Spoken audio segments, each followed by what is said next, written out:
Bonjour, c'est Pascal Tréfingui, bienvenue de nouveau sur ma chaîne YouTube. Si vous n'êtes déjà inscrit, faites-le, c'est très simple, il suffit de cliquer en dessous. Si vous aimez ce post, après l'avoir vu évidemment, merci de mettre un like ou si cela ne vous a pas plu, merci quand même de mettre un like. N'oubliez pas de laisser un commentaire, quel qu'il soit, parce que cela nous permet d'être référencés d'une meilleure façon sur YouTube et de permettre que ces vidéos soient proposées à un public plus large. Aujourd'hui, nous allons parler de nouveau, dans cette deuxième vidéo, du Christ gnostique. Donc après avoir abordé ce Christ, ce Jésus de l'Église catholique, de l'Église orthodoxe et des églises protestantes, qui sont plus un Jésus mythologique, un Jésus inventé, tricoté à partir d'un personnage historique dont l'existence ne fait plus de doute actuellement. Les preuves s'accumulent de l'existence historique de Jésus, mais ce Jésus paraît très différent du Jésus qui nous a été vendu par la théologie chrétienne telle qu'elle s'est développée en Occident. Maintenant, nous allons parler du Jésus gnostique, du Jésus tel que le conçoivent les musulmans, tel que le conçoivent les gnostiques chrétiens et d'une certaine façon, tel que le conçoivent les juifs. Qu'est-ce qui distingue ce Jésus gnostique du Jésus théologique? Tout simplement, nous avons rappelé que Jésus avait beaucoup de traits communs avec Mithra, le Sol Invictus et d'autres divinités de l'Antiquité, et il semble que, à la recherche de la création d'une nouvelle synarchie, l'élite aristocratique romaine, gréco-égyptienne, se soit laissée tenter par une falsification du personnage de Jésus. Peu importe, puisque cela permettait de créer une société traditionnelle avec sa loi, avec son organisation en caste. Mais il est bien évident que lorsqu'il s'agissait d'avoir une expérience intérieure, une expérience d'amitié avec Jésus et avec Dieu, eh bien cette construction s'avérait, si ce n'est boiteuse, en tout cas inefficace. Et c'est là que les mystiques ont commencé à rencontrer de graves problèmes avec l'Église catholique qui, rappelons-le, a persécuté tous ces mystiques et tous ces saints, tout simplement, avant de les canoniser et après les avoir tués. On retrouve ici une tendance qui est déjà présente dans l'Ancien Testament, qui est de persécuter les prophètes, de les tuer et ensuite de construire sur leur tombe des mausolées vers lesquels on se prosterne. Et Jésus le rappelle aux prêtres du temple: vos pères ont tué tous nos prophètes. Alors tout d'abord, si vous le voulez bien, voyons quel est ce Jésus dans le gnosticisme musulman. Souvent on nous dit, Pascal Malik, il n'y a pas ou Monsieur le Comte quand on est poli, il n'y a pas de Kabbale dans l'islam. Ceci est une invention de votre part. Alors tout simplement, je propose à ces personnes de lire les Illuminations de la Mecque de Ibn Arabi, et que nous dit-il en page 169 de la traduction française? Alors je lis: cependant, les lettres elles-mêmes, loin d'être des entités premières et simples, sont produites par la rotation et l'interaction d'un nombre précis de sphères célestes, Haflek, parmi toutes celles qui se meuvent concentriquement au sein de la sphère totale ou ultime, Al-Falak al-Aqsa. La rotation des sphères, en même temps qu'elle engendre les lettres, accouple les qualités physiques, etc. et les qualités spirituelles. Donc on a là une description de sphères qui se meuvent, et entre ces sphères, l'existence de sons qui sont rapportés par les lettres que nous utilisons pour nos écritures, pour transcrire au sacré comme au profane notre propre verbe.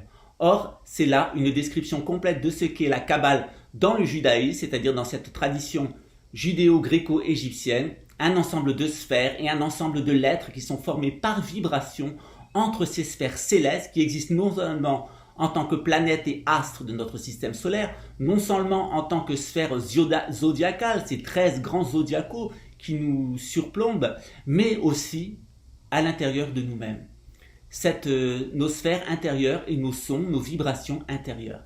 Et dans l'islam, cette grande sphère céleste avec ces sons, c'est ce que l'on appelle la table gardée. Et c'est cette table gardée qui, pour les musulmans, est le prototype du Coran, de la révélation coranique, car en effet, le Coran est une manifestation de la musique des sphères rapportée à l'intériorité de Mohammed et de ceux auxquels il entendait s'adresser.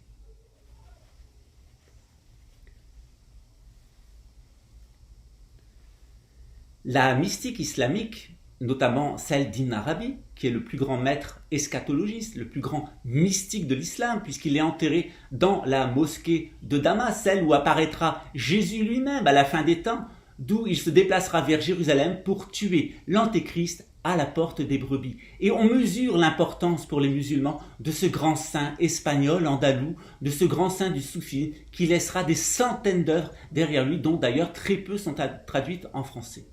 Que nous dit Ibn Arabi de ce Jésus gnostique, de ce Jésus des mystiques, de ce Jésus ami, et non pas de ce Jésus inventé pour imposer une loi à une société. Non, ce Jésus de l'expérience intérieure.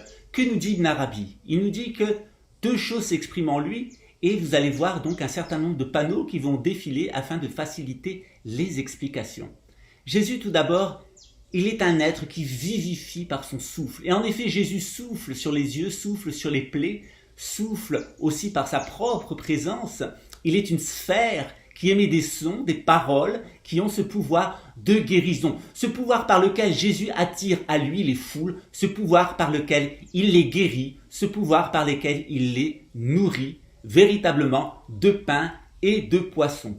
Ce Jésus du souffle de vie, ce Jésus vecteur, porteur de vitalité, nous le rencontrons dès son enfance, nous dit le Coran, où Jésus façonne un petit oiseau d'argile, souffle à l'intérieur et l'oiseau prend vie. Et c'est là tout le mystère de ce don extraordinaire, de ce Verbe créateur que Allah, dans sa magnificence, dans sa bonté, a doté un être humain avec lequel il a une communication intime. Jésus lui-même est pur souffle de Allah, puisque à l'intérieur de la chair de Marie prend chair, ce souffle divin. Allah souffle par l'entremise de l'archange Gabriel, Gebraïl, donc l'ange de la sphère lunaire, dans la chair, le sein de Marie, est né de façon tout à fait miraculeuse cet être Jésus qui est un être rempli de vie, cet être qui donne la vie. Cette vivification par le souffle, elle a aussi un autre aspect qui est la vivification par la connaissance et notamment par la lumière. Et plusieurs fois Jésus se présente lui-même comme la lumière qui vient dans le monde, comme un astre à l'égard du soleil qui vient rayonner son aspect bienfaisant et son aspect de connaissance. Et dans l'islam, dans cette gnostique qui concerne Jésus en tant que Christ, dans l'islam, on trouve donc ces deux aspects. Cet aspect de souffle, cet aspect spirituel d'esprit d'Allah qu'incarne Jésus, se retrouve dans cet homme universel, que d'ailleurs la Kabbale appelle aussi l'Adam Kanman et qui est dans l'islam le Kamil al-Insan. C'est donc cet être universel qui synthétise l'homme dans son intégralité, toutes les humanités et toutes les formes d'êtres humains qui apparaissent donc comme un expire divin. Et d'ailleurs dans la Bible on nous dit que Dieu façonna l'homme d'argile et insuffla sa présence, son souffle à l'intérieur de cette argile pour donner la vie à Adam. De la même façon, alors que Gabriel laissait derrière lui du souffle de sa présence spirituelle, le Samaritain Al-Samiri va saisir de cette poussière touchée par l'envoyé, la projeter sur le veau d'or et le faire meugler, ramenant les Égyptiens au culte ancien, au culte égyptien, à ce culte de sédentaire, alors que le propos de Moïse était justement de les amener vers le nouveau culte, le culte du bélier, le culte du sacrifice et de l'agneau, qui fait sortir de la loi du talion, de cette loi de vengeance, de cette loi de choc en retour, par laquelle le sacrifice d'un agneau purifie l'humanité et lui permet de retrouver sa condition première. Cet aspect de lumière, donc cette présence lumineuse de Jésus qui unifie par la connaissance, par la lumière qu'il prodigue au monde, on la retrouve dans l'homme en tant qu'individu. Donc non plus l'homme universel, mais l'homme en tant qu'individu.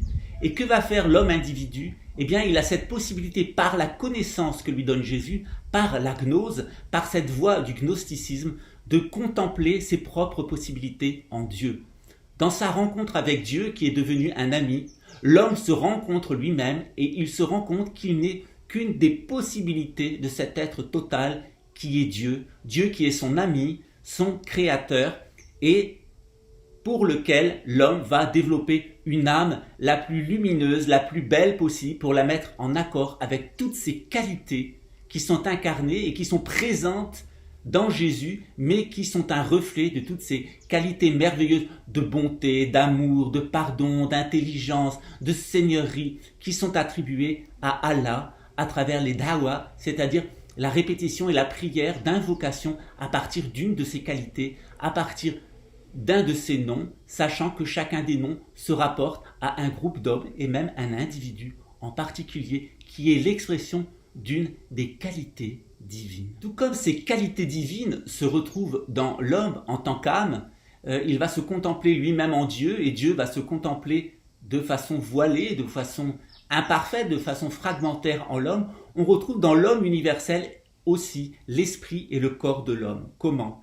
Cet expire divin, il se manifeste dans le monde de deux façons. Il se manifeste tout d'abord par la nature que nous voyons, qui est une manifestation divine, et il se manifeste donc en bas avec ces quatre éléments, et il se manifeste donc cette présence divine, cet expire divin se manifeste dans le ciel sous la forme de cette table gardée, ces étoiles qui en bougeant sont le prototype du Coran et de toutes les Écritures, car la vérité est dans le ciel, la vérité est ailleurs, dit-on, elle est en effet au-dessus de nous, et c'est cette vérité que les sages observent dans les étoiles, dans leurs signes, dans leurs manifestations. Par exemple, ces rois mages, astrologues et mages, qui vont jusqu'à voir l'annonciation dans le ciel de la venue de Jésus et qui vont aller le retrouver jusque dans le lieu du pain de la Vierge, c'est-à-dire Bethléem. On a encore là une référence astrologique à la constellation de la Vierge, donc à Isis, à l'étoile de Sirius dans la constellation du Chien, et tout simplement à la Vierge Marie pour les chrétiens, la mère de Jésus pour les musulmans, et évidemment à ces trois rois mages qui vont venir accueillir le Sauveur devant la mangeoire où l'âne et le bœuf, deux autres symboles du foie et de la rate, sont là en train donc de le réchauffer. Cet esprit divin qui se manifeste comme la nature, il se manifeste aussi dans le ciel par cette table gardée, ces brillances que nous observons dans le ciel et qui ne sont autres que la manifestation sous forme de lumière de l'esprit divin. Ainsi, dans la gnostique islamique, allons-nous qualifier Jésus de trois grandes qualités. Tout d'abord, il est humain et complètement humain, parfaitement humain par sa mère. D'autre part, par cette mission de l'ange Gabriel, il est aussi souffle, vitalité. Il est un souffle qui transmet la vie sous forme d'étoiles, qui transmet la vie sous la forme de la nature. Jésus est présenté donc comme le Verbe créateur en mouvement. Jésus est encore dans l'islam divin parce qu'il ressuscite. Ah, il ne ressuscite pas de lui-même, c'est Allah qui ressuscite à travers lui, et c'est là ce qui distingue les musulmans des chrétiens. En effet, les musulmans voient dans cette capacité de résurrection de Jésus un pouvoir conféré par Allah qui va se manifester à travers ce nouvel Adam, cet homme parfait qui est Jésus, tandis que les chrétiens pensent que Jésus ressuscite de lui-même. Et cette capacité à ressusciter de lui-même a pu gérer un certain nombre de disputes métaphysiques et théologiques plutôt entre chrétiens et musulmans sur l'action de Jésus. Est-il l'incarnation, la manifestation du Verbe créateur de Dieu, son logos, diraient les Grecs, et ressuscite-t-il parce que Allah ressuscite à travers lui, ou est-il un deuxième Dieu, un concurrent du Dieu premier? Et c'est face à cette énigme que sont confrontés les premiers chrétiens et qu'ils vont résumer d'une certaine façon par cette fameuse Trinité qui irrite tant les Juifs et qui irrite tant les musulmans et sur laquelle nous allons nous pencher d'un point de vue gnostique. Nous l'avons vu à travers Jésus, le Père ressuscite. À travers Jésus, l'esprit de Gabriel, ce messager de la sphère lunaire, insuffle la vie. Et en tant que fils de Marie, il est un individu parfait. Or, on retrouve là ce que les chrétiens vont signifier dans leur Trinité. Le Fils, l'Esprit et Allah en tant que Père, en tant que celui qui ressuscite. Bien entendu, on est là dans le domaine théologique et simplement théologique. Et pour les musulmans qui sont tant imprégnés de cette unicité divine, de cette unicité métaphysique où seul Dieu existe à travers ses créatures, poser Jésus en deuxième Dieu, en concurrent, a pu faire rencontrer un certain nombre de difficultés. Elles sont d'ailleurs réglées au Coran, donc dans la sourate numéro 5, au verset 115 ou 118, où Allah met les choses au clair avec Jésus et Marie. Et la question leur est posée. Certes, vous êtes divin parce que je m'exprime à travers vous, dit Allah. Mais Allah pose cette question dans le Coran. Vous êtes-vous posés comme des divinités en dehors de moi? Et évidemment, Jésus dit que j'en sois gardé. Jamais nous nous sommes posés comme des divinités en dehors de toi, car toi seul est la divinité. Allahu Akbar, La ilaha illallah, il n'y a de Dieu que Dieu, et Dieu est grand, Dieu est le tout. Rien n'existe en dehors de Dieu. Et Jésus et Marie ne peuvent être des divinités en dehors d'Allah, parce que seul Allah, seul Dieu est la divinité. Et c'est là la difficulté de communication entre ces chrétiens qui ont tendance à voir en Jésus et Marie des divinités, des sortes d'alter ego de Dieu, et les musulmans qui sont imprégnés, inspirés par cette unicité divine qu'ils rappellent en permanence parce que c'est justement le moyen de ne pas tomber dans la dualité. Dieu est présent partout, même dans le mal qu'il utilise pour faire progresser cette humanité qu'il aime tant. Cette nature particulière de Jésus, né d'une vierge, sous l'influence de l'esprit, a posé beaucoup de difficultés aux Juifs, tout simplement parce que dans le judaïsme de l'époque de Jésus, il y avait deux possibilités.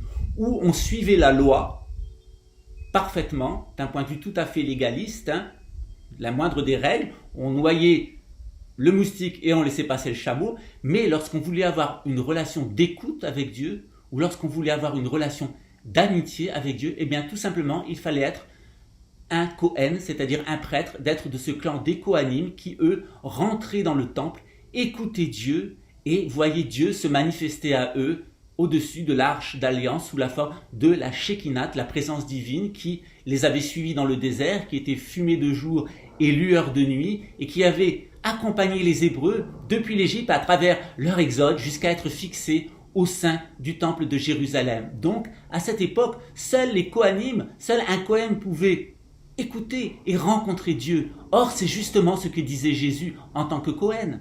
J'ai rencontré Dieu et je l'ai écouté. Et ceci était inadmissible par des prêtres légalistes, puisque cela menaçait l'organisation même du temple, où seuls ces Kohanim étaient autorisés à avoir cette amitié et cette proximité avec Dieu. Donc ce problème de la légalité et du comportement de Jésus a fort irrité les Juifs, car il menaçait l'institution sociale, il menaçait l'organisation de la religion, l'organisation des pouvoirs, qui était déjà beaucoup malmenée par la présence romaine. Et effectivement, la conception de Jésus crée un très grave problème en matière de légalité, puisque une femme qui conçoit en dehors du mariage est traitée comme une prostituée. Et on verra que dans le Talmud, Dieu m'en garde, mais Marie est traitée de pute, de prostituée tout le temps, parce qu'on a là non pas le point de vue de l'amitié avec Dieu, Marie était l'amie de Dieu, mais on a le point de vue de la légalité, le point de vue extérieur, comme ces islamistes qui vont tuer la femme adultère, tandis que Jésus va la sauver, va dire que celui qui n'a jamais péché lui jette la première pierre. Et Jésus lui dit, femme, ne pêche plus, sois dans l'amour et respecte ton engagement. Et c'est là toute la différence entre cette loi qui veut tuer et cet amour, cette proximité de Dieu qui veut tout simplement nous éduquer et nous ramener dans cette dimension spirituelle, dans cette dimension lumineuse dans laquelle Adam avait été initialement créé avant que par la faute du péché, il ne tombe sous le coup de la loi. En effet, pour les Juifs, non seulement la conception de Jésus par une femme vierge, sans mari d'ailleurs, et le comportement de Jésus qui laisse ses apôtres ne pas se laver les mains avant de manger, ce qui est une prescription du Lévitique et du livre des Nombres, qui a très certainement dans son entourage des gens qui ont des comportements des gréco-latins, c'est-à-dire qui sont homosexuels.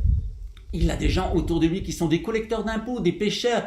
Qu'est-ce là donc ce juif, cette personne qui se présente comme l'ami de Dieu, qui écoute Dieu, qui fait la volonté de Dieu et qui fréquente des personnes qui sont condamnées par la loi. Et effectivement, le personnage de Jésus pour des légalistes est parfaitement incompréhensible. Jésus est un ovni, un extraterrestre pour les Juifs, et ils souhaitent se débarrasser de lui parce qu'ils pensent qu'il donne le mauvais exemple. Et on a là, chez les Juifs, un attachement tel au légalisme qu'il ira jusqu'au refus d'une mystique juive, mais cette mystique juive, elle refera son apparition au contact des chrétiens en Europe. Elle refera son apparition en Égypte au contact des gréco-égyptiens pour nous donner la cabane, mais aussi en Europe de l'Est. Donc ces talmudistes khazars, lorsqu'ils vont rentrer en Europe de l'Est et au contact des chrétiens, il va se développer un illuminisme, une volonté de trouver la science, de trouver la connaissance et de devenir l'ami de Dieu. Et la littérature des Lumières, la littérature des Juifs d'Europe de l'Est est merveilleuse de cette amitié et de cette proximité avec Dieu. Et d'ailleurs, je vais vous donner un exemple qui est très parlant.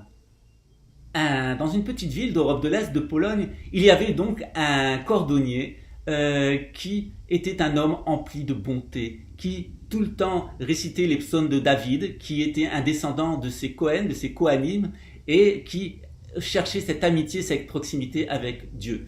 Les autres juifs essayaient tout le temps de respecter les moindres détails de la Torah, être des gens qui étaient tout à fait dans la légalité, en respectant la moindre des petites prescriptions. Et il s'avère que lorsque tout le monde était à la synagogue, eh bien le cordonnier récupérait toutes les chaussures des gens qui étaient à la synagogue et il allait donc les réparer et il allait aussi livrer des chaussures aux pauvres qui étaient à ce moment-là à la synagogue car il voulait rester anonyme. On se demandait bien quel était ce juif pécheur qui n'allait jamais à la synagogue pour prier Dieu. Et un jour, le rabbin et un certain nombre de personnes respectant parfaitement la loi, des piliers de la communauté se rendirent dans son échoppe et lui dit « Dis donc Cohen, tu ne vas pas à la synagogue, ce n'est pas bien. » Et curieusement, Cohen dit « Mais si, j'étais à la synagogue et je priais notre Seigneur, je priais l'Éternel. » Alors ils disent « Mais non, tu es un menteur. Nous étions tous à la mosquée et nous avons bien vu que tu n'étais pas là. » Et à ce moment-là, Cohen dit « Ah oui, mais vous y étiez physiquement. » Et il va dire les pensées à chacune des personnes que ces personnes nourrissaient lorsqu'elles étaient à l'intérieur de la synagogue. En effet, s'ils étaient présents physiquement, leur âme était ailleurs, à leur commerce, à leur voyage, à leur enrichissement, à leur famille, au plaisir de la chair. Et lui, Cohen, qui était dans son échoppe, et qui était l'ami de Dieu et qui faisait tant de bien aux hommes, son cœur était véritablement dans la synagogue car c'était son corps lui-même qui était la synagogue et la présence divine, c'était son âme. Telle était la différence entre les légalistes, et même s'il faut respecter la loi, et les spirituels, ces amis de Dieu qui manifestent donc cette présence de Dieu à travers eux dans le monde. Maintenant, voyons quel est Jésus dans la gnostique chrétienne, puisqu'on l'a vu à travers la gnostique islamique, on l'a vu à travers la gnostique juive, et on a vu que petit à petit, en fait, il y avait un rapprochement par les gnostiques de fuir la légalité, de la dépasser, de la surmonter et d'aller vers cette présence, cette amitié avec Dieu. On la retrouve effectivement dans le gnosticisme, dans la gnostique chrétienne, où Jésus est considéré comme le Verbe de Dieu. Dans l'évangile de Jean, on nous dit qu'il était le Verbe, qu'il est le Logos, c'est-à-dire qu'il est l'acte créateur de Dieu lui-même, cet acte créateur pur qui va s'incarner, se manifester à travers une femme pour produire un enfant qui sera une manifestation de cet esprit créateur et lui-même, dans sa dimension spirituelle, ce propre esprit créateur qui insuffle la vie. Alors bien évidemment, au moment de l'ère des poissons, puisque nos gnostiques sont aussi des astrologues, Jésus, le Christ, le Logos, va se manifester dans la personne de Jésus. Mais pour les gnostiques, il y a d'autres manifestations. Le Logos se manifeste à chaque ère, non seulement par une loi, la loi par exemple des poissons, qui est la loi de guérison, dans l'ère du bélier, qui est la loi de sacrifice, dans l'ère du taureau, qui est la loi du talion, et ainsi de suite, puisqu'il y a 12 grandes lois, même 13 avec cette loi liée à la constellation du Serpentaire. Eh bien, tout simplement, il y a ces 12 manifestations, ou 13 manifestations légales, mais il y a aussi 13 fois cette présence du Logos à travers un être humain. Et dans l'ère du poisson, c'est donc Jésus qui manifeste le Logos, un Logos orienté vers la guérison spirituelle de l'humanité, tandis que dans l'ère du Verseau, qui est une ère de purification et de communication, le Logos, le Verbe divin, se manifestera par cette capacité des êtres humains à être en communication entre eux, mais aussi avec tout l'univers, et pourquoi pas des êtres d'autres dimensions, ou des êtres d'autres planètes, d'autres galaxies, d'autres univers, et effectivement de pouvoir y parvenir à travers cette grande purification qu'on retrouve par exemple dans la lame 18 du tarot, qui est liée à la constellation du Verseau, et qui est donc la Lune. Il y a la lame de la Lune, il y a une grande purification, un passage par ce bassin baptismal qui va donner la possibilité à l'humanité de rentrer dans cette loi du Verseau, qui est la loi de communication, cette loi de purification, mais aussi la présence de la divinité qui va directement, le Logos, communiquer avec tous les hommes et aussi purifier tous les hommes. Donc ce Verbe cosmique qui s'est incarné à travers Jésus dans l'ère du poisson, dans l'ère du Verseau, sera une présence universelle, une présence diffuse du Verbe créateur, du Verbe divin, pour nous aider à communiquer de manière bonne, sympathique, amicale les uns avec les autres, et aussi nous purifier des fautes qui auront été commises à la fin de l'ère du poisson. cette vision du logos, de Jésus en tant qu'incarnation du logos pour l'ère du poisson, elle va poser un certain nombre de difficultés aux autres chrétiens, notamment les chrétiens catholiques, orthodoxes et protestants, puisque la gnose chrétienne est incompréhensible pour eux, qui refusent l'astrologie. Alors, ce sont des astrologues qui sont venus célébrer la naissance de Jésus, qui le dotent en or, en myrrhe et en encens, qui permettent son voyage vers l'Égypte, et en même temps, on condamne l'astrologie. C'est là tout à fait drôle. Et si on condamne une chose, c'est qu'on ne veut pas que les personnes y aient accès. Et sans doute ce que voulaient nous dire les catholiques, les orthodoxes et les protestants, c'est que lorsqu'on connaît l'astrologie, on comprend la façon dont a été tricotée leur propre tradition chrétienne, tandis que les gnostiques, qui ne cachent rien en réalité et qui découvrent ce qui est caché, ne se cachent pas du lien entre les textes sacrés, l'incarnation de Jésus, de ce verbe créateur de Dieu à l'intérieur de Jésus et par Jésus, et les rapports avec cette table gardée, donc tel que la décrivent les musulmans, c'est-à-dire les mécanismes célestes à l'extérieur dans le ciel et à l'intérieur de nous comme nos sphères intérieures. J'ai tout à l'heure noté l'épisode du veau d'or, en fait, où le veau d'or s'était mis à meugler parce que la présence de l'ange Gabriel qui avait été laissé dans le sol avait donné un pouvoir à cette poussière jetée sur le veau d'or lui avait permis de s'animer, de prendre vie. Eh bien, on va retrouver cette possibilité, en fait, très bien expliquée chez les gnostiques, qui nous explique deux choses. En effet, la présence d'un être spirituel comme Jésus va laisser derrière lui une empreinte, un pouvoir qui va se transmettre par imposition des mains de maîtres à disciples, des apôtres aux évêques, des évêques aux prêtres, et ainsi de suite, qui crée une lignée de maîtres spirituels dans la descendance spirituelle de Jésus.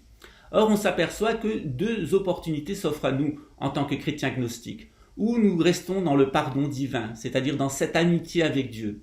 Nous restons les amis de Dieu, nous l'écoutons et nous l'aimons, et nous faisons acte de contrition devant lui. Nous admettons nos fautes et nous lui demandons son pardon, et Dieu nous montre comme il est puissant, car il peut nous pardonner, il peut nous soustraire à la loi naturelle, et comme il est sage, on dit hakim en arabe. Or, cette capacité à être puissant et sage, cette capacité à pardonner tous les hommes, elle s'incarne tout à fait dans le nom du prophète de l'islam, Mohammed, ou Emmanuel en français, l'homme béni, celui qui connaît l'ordre des choses parce qu'il lui est révélé par Allah, comme Qadir à la sourate 18 du Coran. Il est l'homme qui connaît le bien et le mal parce que Dieu lui donne cette intuition à l'intérieur de lui-même, cette intuition de ce qui est bien et de ce qui est mal. Et cet homme, cet individu, suit la guidance de Dieu. Or, lorsque l'homme n'a pas cette amitié avec Dieu, eh bien, il commet des fautes. Il ne sait pas que Dieu va lui pardonner, il ne sait pas comment Dieu est sage et puissant, et il rentre dans un phénomène, un processus de culpabilité.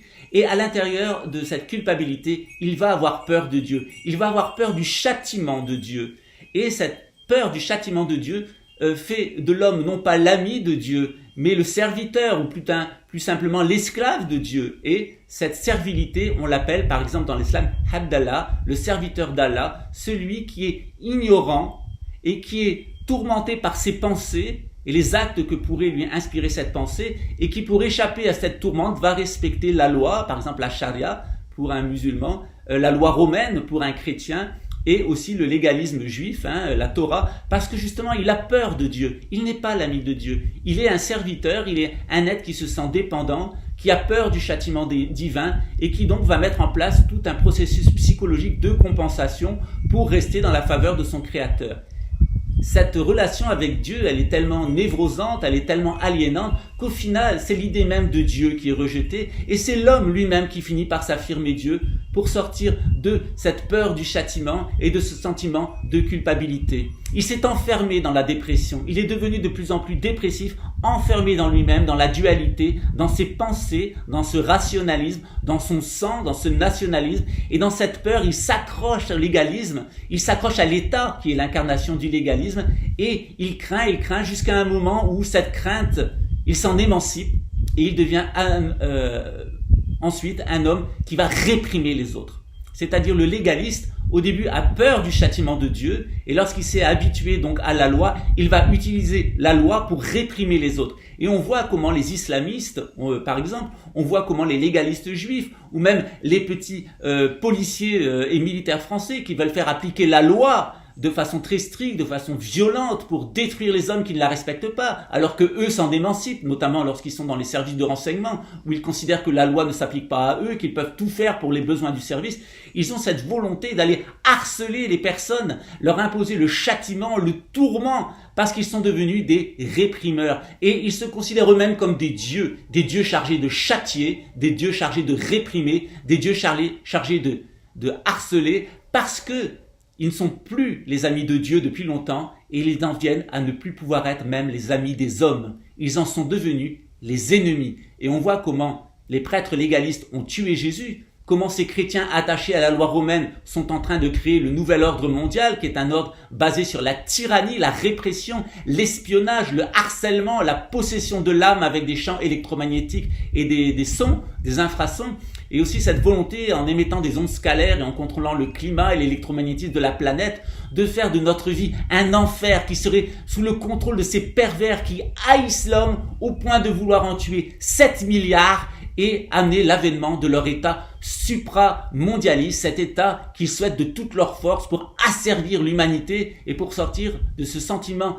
d'asservissement envers Dieu qu'ils ont à l'intérieur d'eux-mêmes. On voit comment ce sentiment de la loi qui crée la peur du châtiment et la dépression, au final, s'inverse et donne des gens extrêmement répressifs, qui vont vouloir réprimer les autres, qui vont vouloir réprimer l'humanité. Et Allah nous invite, et Dieu est le Créateur, l'Éternel Tout-Puissant, Adonai, nous invite à un tout autre programme. Il nous invite à un programme où non pas on écoute les hommes pour les harceler, pour les éliminer, non. On est dans un programme où on écoute Dieu pour aimer les hommes et pour leur apporter et leur accorder la prospérité. On est là dans deux programmes qui sont tout à fait opposés et qui montrent bien cette séparation de l'humanité en deux clans, le clan de l'Antéchrist, du Dajjal, du faux Messie annoncé par les Juifs, et ce clan de Mahdi, de ce grand guerrier musulman, du retour de Jésus pour les chrétiens, de la venue du Messie pour les Juifs, qui lui va amener ce message de l'ère du Verseau, un message où tous les hommes peuvent écouter Dieu, se purifier et se rendre digne de sa présence et de son amitié. Voilà, j'espère que ce petit aperçu du Jésus des gnostiques et ces incursions que nous faisons dans la mystique islamique avec Ibn Arabi, le grand saint de l'islam, et aussi avec cette mystique juive d'Europe de l'Est, va raccorder les chrétiens, les ouvrir à cette amitié avec ces juifs qui ont cet amour de Dieu dans le cœur et qui ne se contentent pas de la loi, de la Torah, et aussi cette amitié avec les musulmans qui sont les amis de Dieu et qui ne se contentent pas des prescriptions parfois un peu ridicules à notre époque de la charia. Évidemment, ce à quoi vise cette grande année de 26 000 ans est de faire des hommes les amis de Dieu, ceux qui l'écoutent, ceux qui vivent dans sa présence et non pas des serviteurs qui ensuite deviennent des tyrans lorsqu'ils se sont émancipés de Dieu et qui l'ont tué, comme le disent les philosophes de l'Occident, les philosophes modernes, dont on remarque que beaucoup étaient des juifs ou des chrétiens apostats.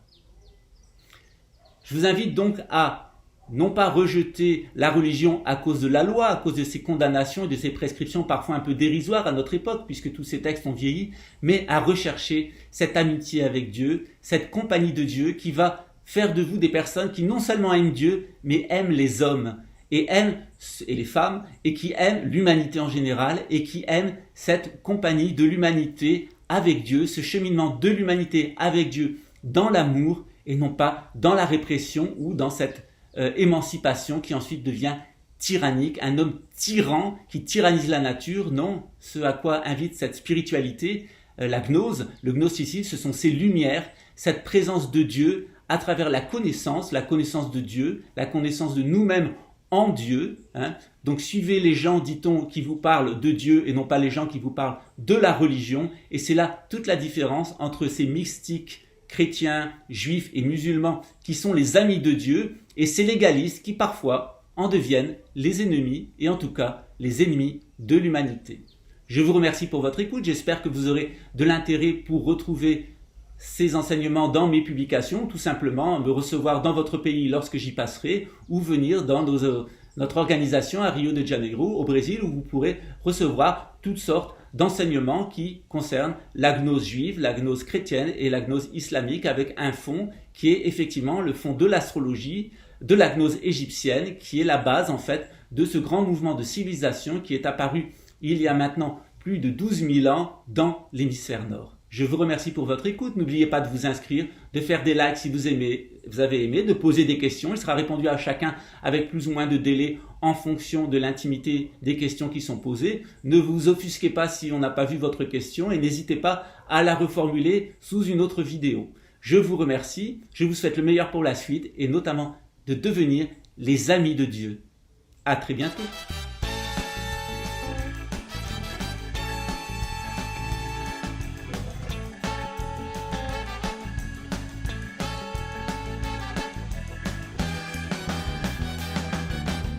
Nous allons donc maintenant faire un résumé rapide de cette vidéo. Nous avons dit que Jésus, en fait, était le principe de vivification, le verbe par lequel Dieu vivifie le monde pour les gnostiques. Il va se manifester de deux manières, par le souffle ou par la lumière. Comment est-ce que Jésus se manifeste par le souffle? Eh bien, il se manifeste en tant qu'homme universel, c'est-à-dire comme celui qui était même avant Adam, avant Abraham. Et les Juifs du temple s'exclament et ne comprennent pas ce qui se passe. Ils disent à Jésus, mais tu as pas 30 ans et comment aurais-tu pu être témoin de la naissance d'Adam ou de la naissance d'Abraham? Qu'est-ce là donc ce mystère? Tout simplement parce que Jésus se pose en tant qu'homme universel, l'homme tel qu'il est expiré par Dieu, son expire divin.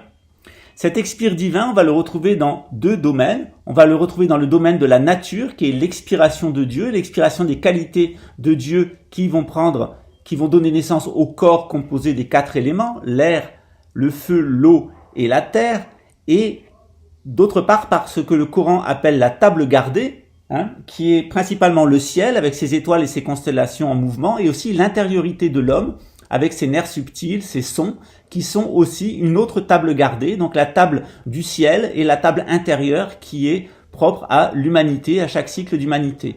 Cette table gardée, elle va donc fonctionner en spirale, en esprit, donc, et ce qui donne le terme spiritualité. Donc le souffle divin se manifeste comme un homme universel qui est l'expiration divine, de bonté, avec la nature d'un côté et d'autre part l'être humain dans sa relation avec les étoiles, l'être humain intérieur, le microcosme, et l'être humain extérieur, les étoiles qui apparaissent dans le ciel qui sont le macrocosme.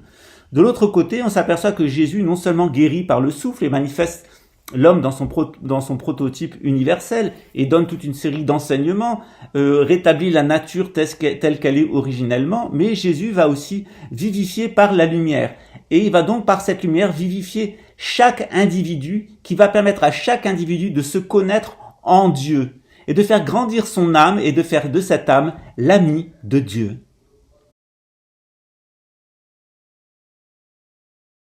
Deuxième élément que nous avons abordé est qui est Jésus. Donc on avait vu que Jésus était humain par sa mère. Il est donc un être humain composé des 5 éléments, un espace qui est notre corps, donc avec ces 4 éléments à l'intérieur, donc l'air, le feu, l'eau et la terre, qu'on représente par une étoile à 5 branches dans laquelle va s'inscrire l'homme de Léonard de Vinci, l'homme de Vitruve. Évidemment, il s'agit par la mère de Jésus en tant que corps, en tant qu'être humain, mais par l'intervention de l'ange Gabriel dans la naissance miraculeuse, la conception miraculeuse de Jésus. Jésus est aussi un souffle divin que l'on appelle dans la tradition grecque le logos, ou en français tout simplement le verbe. Jésus est le verbe créateur divin, ce verbe créateur qui donne naissance donc aux âmes, toutes les âmes humaines qui sont nées du souffle divin, de la bonté divine. Troisième tableau qui nous a été utile, on s'aperçoit que l'homme a 2 voix vis-à-vis de Dieu. Il a la voix du pardon, où il admet ses fautes devant Dieu, voilà, j'ai fait des bêtises, pardonne-moi. Et Dieu, comme il est puissant et il est sage, il va pardonner à l'homme, il va le bénir, et petit à petit, plus la relation va s'approfondir avec Dieu, plus l'homme va être intuitif, il devient l'ami de Dieu, et Dieu va lui révéler toutes sortes de sagesse qu'on appelle la gnose, dans un processus qui est un processus de spiritualité. Donc connaître cette table gardée extérieure dans le ciel avec les étoiles, par l'astrologie notamment, et à l'intérieur de soi, par cette étude de la spiration intérieure, de la spiritualité intérieure, de notre identité en Dieu. D'autre part, une autre voie peut être suivie, c'est la voie du châtiment.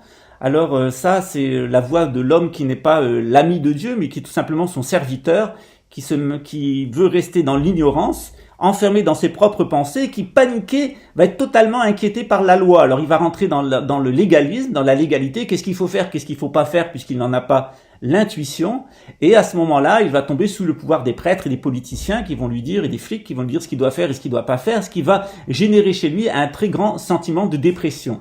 Et plus ce sentiment de dépression va s'approfondir, et plus l'homme va rejeter la religion, puis rejeter Dieu, et se mettre à réprimer autrui. Donc après avoir lui-même eu ce sentiment que Dieu le réprimait, que le pouvoir politique le réprimait, que la religion le réprimait, que l'organisation sociale dans son ensemble le réprimait, avoir généré chez lui cet état de dépression, et ben il va trouver tous les moyens de réprimer autrui. Alors il va le réprimer en exhibant sa technologie, par exemple, pour écraser autrui, en montrant qu'on a les moyens d'avoir de la technologie. Il va réprimer autrui par la politique, par exemple en rentrant dans la police, où on ira casser du bougnoul ou du noir ou ce que vous voulez, avec tout à fait un sentiment nationaliste, fasciste, dominant, pour sortir de cet état dépressif. Et aussi avec la religion, en imposant le légalisme aux autres, on va réprimer les autres, et on s'aperçoit que l'homme qui est parvenu à ce niveau de déchéance, dans le châtiment, c'est un homme qui se prend pour Dieu et qui veut zigouiller les autres, les réprimer. C'est lui le juge suprême de l'humanité qui veut juger tout le monde à travers en tant que juge des professionnels qui travaillent pour lui, en tant que juge d'autrui en fonction de l'argent et de l'utilité sociale qu'ils ont, et aussi à travers les élections en jugeant les hommes politiques de leurs valeurs. Donc ça, c'est l'homme qui devient un réprimeur, un homme totalement répressif, qui devient donc l'ennemi de Dieu et des hommes.